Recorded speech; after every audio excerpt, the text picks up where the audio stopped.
Tungetaka kujua mama Ngina Kenyatta. Hii nywele alienda kunyoa mama yule wa Mau Mau, freedom fighter.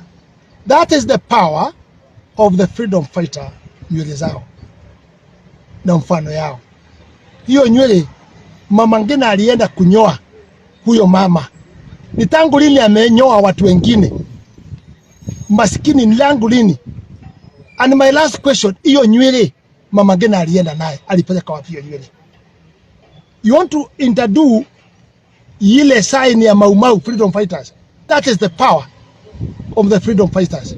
We know what went mambo ya mashamba. Hii nywele inyolewa na ikaenda na mama yako, ilienda wapi?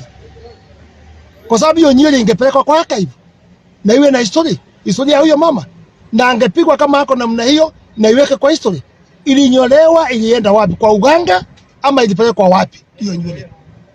Ni kwa uganga ilipelekwa, kwa sababu yule mnaye anaamini uganga.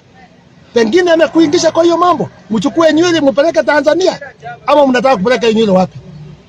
We demand hiyo nywele. We want to know mama Ngina alipeleka wapi hiyo nywele.